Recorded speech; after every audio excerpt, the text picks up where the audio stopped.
Oke, waalaikumsalam. Berjumpa lagi bersama saya Wong Gandeng Sakdonyo. Mohon untuk tidak menyebutkan nama dan identitas dalam percakapan ini karena percakapan ini saya naikkan dalam konten YouTube. Piye ki Siap, Mbak? Kok Mas. kok enek ngomong Enggak, YouTuber barang? iya Mas, kan aku ya enggak. Maksudnya kan aku tanya tuh, Hmm. kalau mungkin DE ada apa ya? Maksudnya mungkin ada anak yang data ganda kayak gitu loh Mas. Mungkin DE nggak tahu apa ngajukan visa apa terus mental ditolak apa gimana aku nggak tahu. Makanya aku tanya Mas Sandro gitu loh.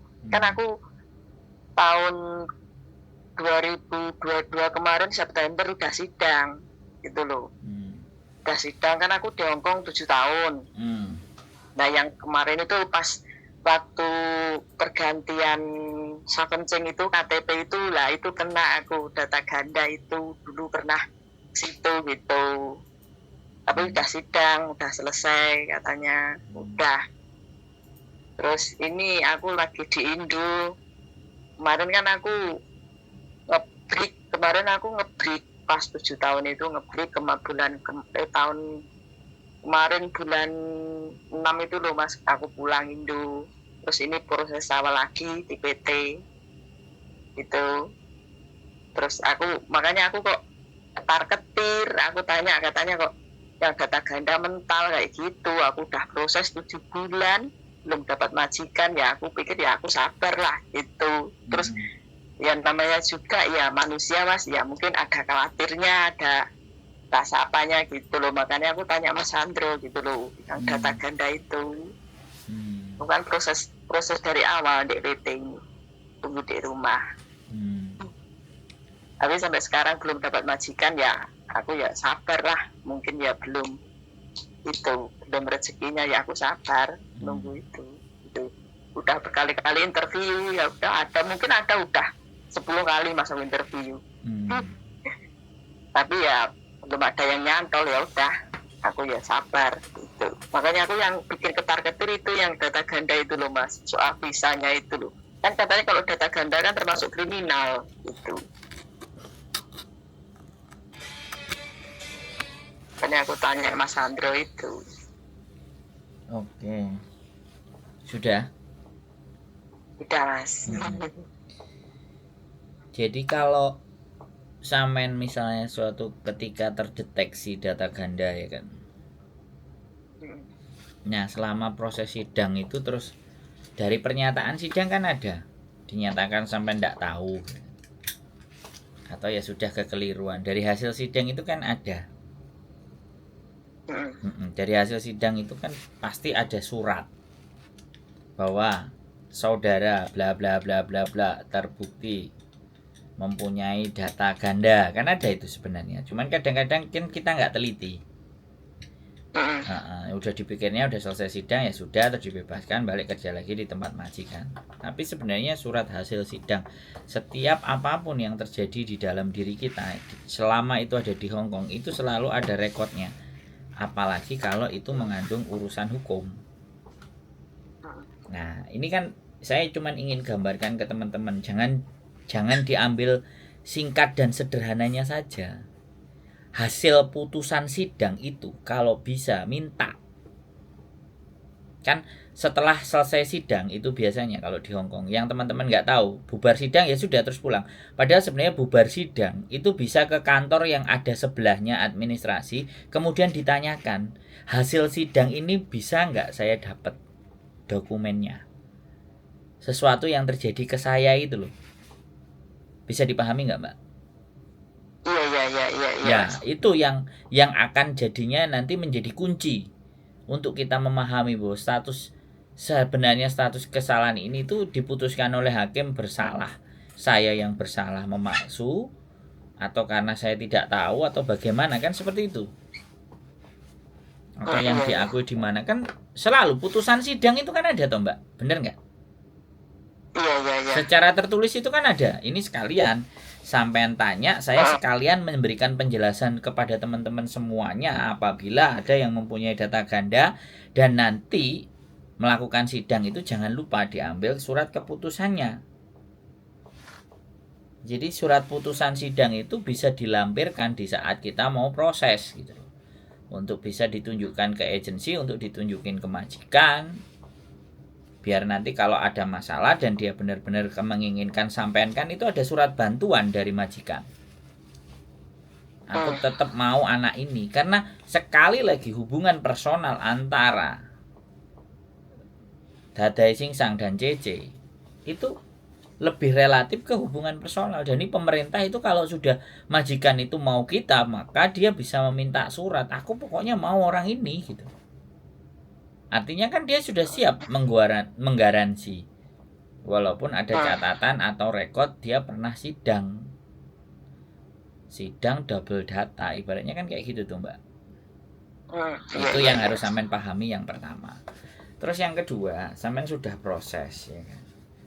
Ya walaupun nanti akan terbaca di imigrasi bahwa sampean itu kena data ganda, tapi kalau ada orang yang bilang wis gak bakalan turun visamu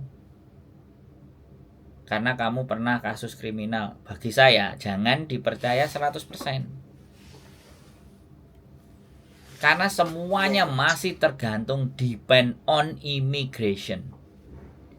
Jadi kalau urusan visa itu tidak ada orang lain yang mampu dan bisa memberikan jawaban yang 100% benar. Kalau tebakan boleh, kalau prediksi boleh, tapi tidak boleh judgement yang kayak gitu.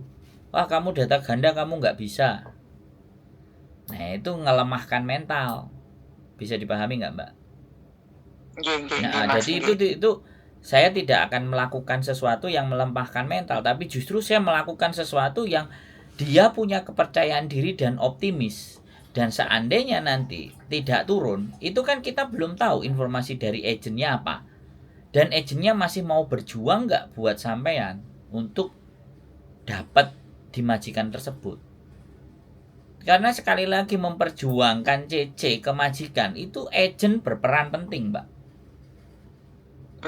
Agen berperan penting. Saya memproses anak yang ketangkep jualan gamis itu bisa agennya memberikan suratnya dikasih anak, anaknya bikin pernyataan bahwa tidak melakukan lagi, kirim ke imigrasi, turun visanya. Sudah ini kerja di Hong Kong mau 6 bulan 7 bulanan lah, hampir setahun. Saya nggak ngerti, saya mangkel kalau ngomong sama dia. Soalnya waktu berangkat ngomong nyanyenyo,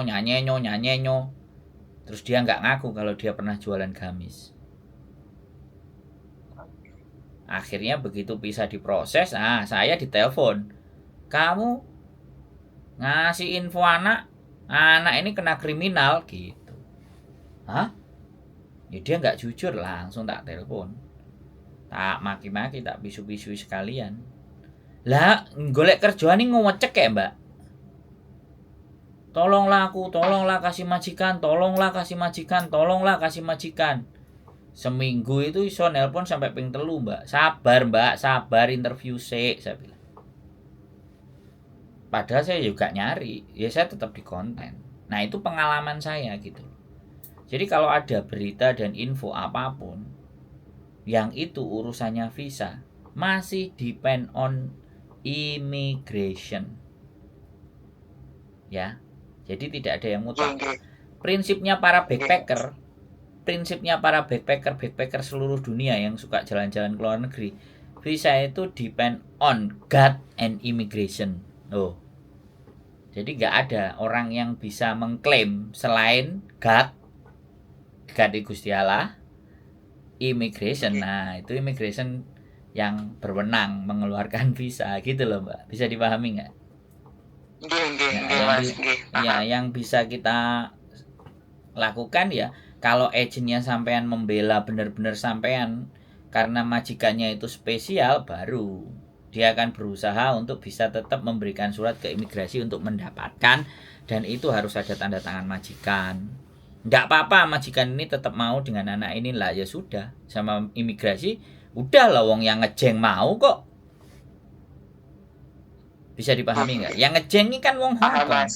Imigrasi itu kan yo manut rakyate, wargae. Iya. Nah, kan penilaian imigrasi kan juga rakyate penduduke Hongkong iki pingin kerja, pingin anake diramo cece, dia ben kerjane fokus. Kalau kerjane dia fokus kan perekonomian Hongkong jalan. Oke. Logikanya sampai di sana, Mbak. Ini bedanya kalau ngomong sama saya ya, Mbak.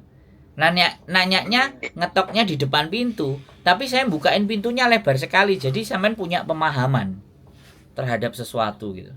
Bisa dipahami kan? Iya, aku tuh gini Mas, paham. Kadang aku juga gini Mas. Ya, bukannya apa, aku kan ya namanya juga ya nomor satu. Ya kita kan berusaha atau Mas, berusaha. Ya, ya udah interview, aku udah Mas interview 10 kali Mas, belum ada yang nyantol. Ya udah, aku sabar, aku banyakin doa terus Mas, doa sembahyang saya rutinin, perbaiki diriku sendiri, bukannya apa ya Mas, ini yang aku lakukan sekarang. Terus yang aku juga punya maksudnya aku berpikir positif lah, kalau Tuhan berkehendak pasti bisa aku masuk Hongkong. Itu Mas yang cuma kadang-kadang kita kan ada yang kadang-kadang kan denger berita-berita kayak gitu kan, kadang-kadang down kayak gitu loh Mas. Ya wajar lah. Kadang-kadang ada perasaan takut, khawatir kayak gitu. Wajar. Ya, makanya aku tanya Mas Andro lah, aku bilang gitu. Iya, jadi pemahaman terhadap sesuatu hal itu tidak semerta-merta, dalam artian nggak bisa kita oh ini itu. Kalau saya kan nggak begitu. Saya masih mengandalkan logika cara berpikir saya. Kalau sesuatu yang sudah terjadi baru itu yang disebut kodratullah kan. Tapi kalau belum terjadi kayak sampai ini kan, aku selalu pasti ada optimisnya. Jadi ceritanya seperti itu. Ya udah, nggak apa-apa, berjuang saja. Usianya sampean berapa? Ya, aku 40 ini Mas, 40 jalan. Makanya aku kadang-kadang aku pikirnya positif kayak gini. Ya mungkin yang pertama mungkin ya faktor usia, ya udah sabar kan Mas. Ya namanya mungkin ya faktor usia 40 ya, mungkin ya udah harus banyak-banyak sabar kalau cari majikan. Mungkin majikan ada yang cari yang lebih muda kayak gitu. Ya udah aku sabarin di situ Mas. Aku sabarnya di situ. Mungkin faktor usia ya iya, mungkin belum rezekinya iya. Ya udah aku sabarin di situ Mas.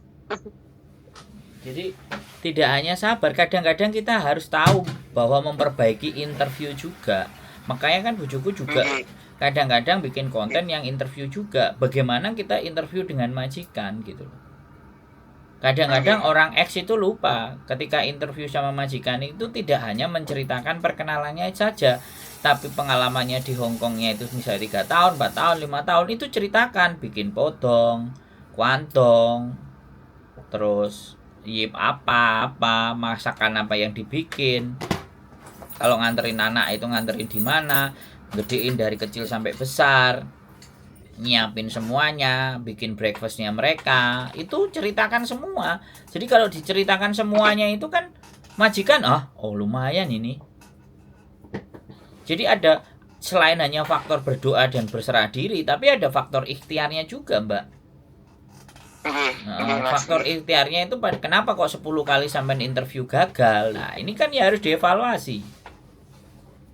Apakah sampean kurang yakin, apakah bahasanya sampean plegak-pleguk, atau ditakoi ngomci wo lah kan saya nggak ngerti. Tapi kan saya punya logika, karena 10 kali nggak ada yang cocok. Nah di mana ini persoalannya?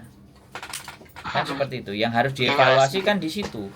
Apa pada saat interview. Makanya sampean boleh cek di konten saya atau konten bojo saya yang isinya tentang interview. Bagaimana sih interview dengan majikan, bagaimana face mukanya, bagaimana cara mengucapkan, bagaimana bercerita pengalamannya gitu. Jadi seperti itu Mbak. Jadi terkadang anak-anak itu kadang-kadang ya kan interview itu kan tergantung juga agennya sama PT-nya. Kadang-kadang kita cuma disuruh jawab. Harusnya sesekali kita juga boleh tanya, mu isi data singsang. Bertanya apa Bu Yan? Man.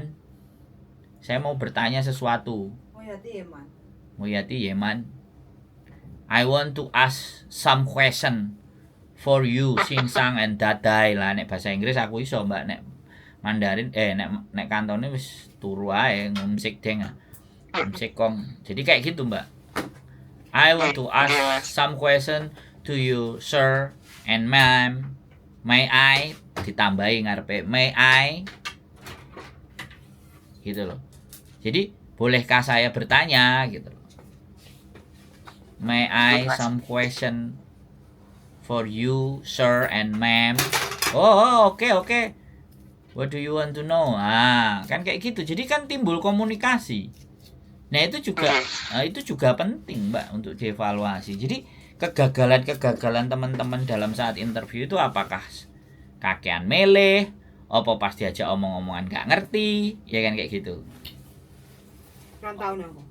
No, bojoku langsung mulai berang tahun nang Hongkong. Nah, kan kayak gitu tuh. Kalau kamu mau ngomong ini ngomong Mbak E.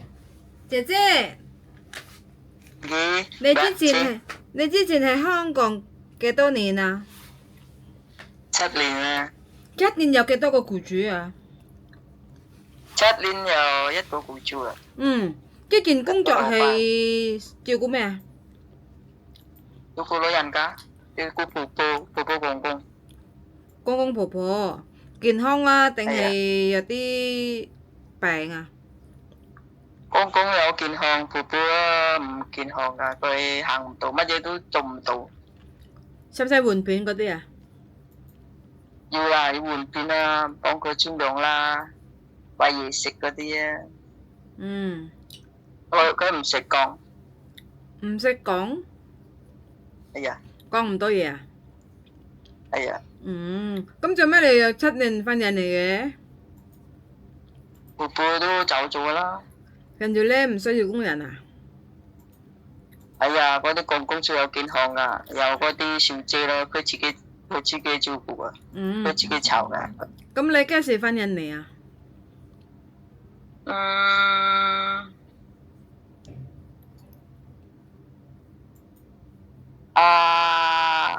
？Ya, tahun kemarin apa Mbak?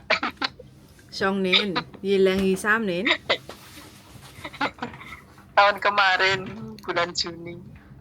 2023年7月。bulan 6 kok sih. 6月。iya. Apa sih? Lu wis dah ngomong lu. Lu jare butuh takon.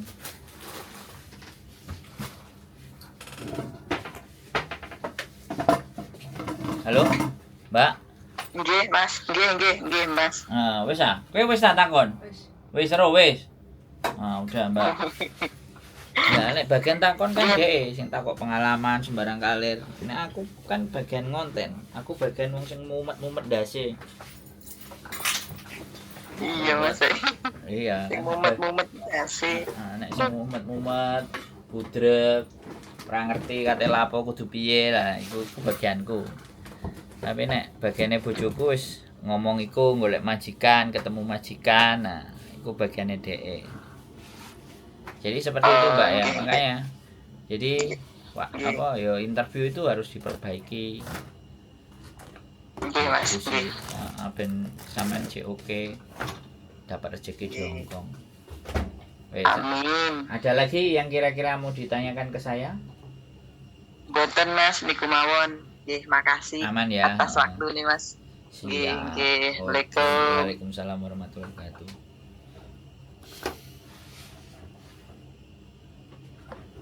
Oke teman-teman semuanya ya, kekhawatiran ya, sudah interview 10 kali nggak dapat majikan, dulu pernah kena data ganda ya kan, takutnya visanya nggak turun. Jadi namanya berharap itu boleh, namanya usaha itu juga terus, tapi terkadang ya kan, namanya juga manusia itu ada titik di mana bahwa kok ngene ya, kok ngono ya, aduh hidupku kok seperti ini ya.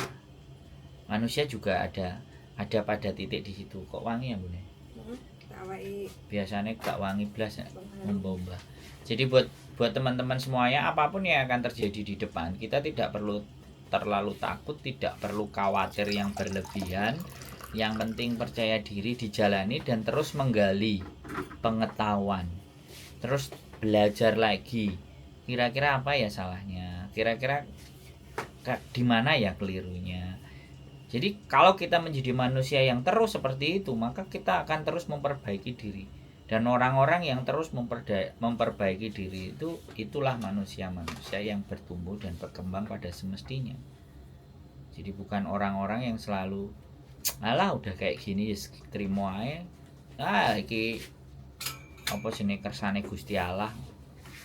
Nek wis berpikirannya seperti itu ya ampun. Jangankan kok sampean, saya pun ketika ada temen yang ketika diajak ngomong, alah Mas Andro ngapain sih? Alah Mas Andro wis gak usah perlu. Malah Andro wis tuwek ngene ae. Saya pasti akan menjauhi orang-orang yang berpikir seperti itu. Dan saya tidak akan bergaul dengan orang-orang yang seperti itu. Saya bergaul dengan orang-orang yang masih punya semangat. Karena bagaimanapun kita masih diberikan nafas, kita masih diberikan kesehatan dan kewarasan dalam berpikir, maka kita harus terus berjuang untuk mencari pengetahuan-pengetahuan baru. Karena knowledge is power. Jadi kekuatan sekarang tidak hanya fisik, tapi pengetahuan. Semakin kita memperbanyak pengetahuan kita, maka setidaknya menghindarkan dan menjauhkan kita dari hal-hal yang menjerumuskan kita karena punya bekal pengetahuan. Keep stay tune my YouTube channel and see you next video. Bye bye.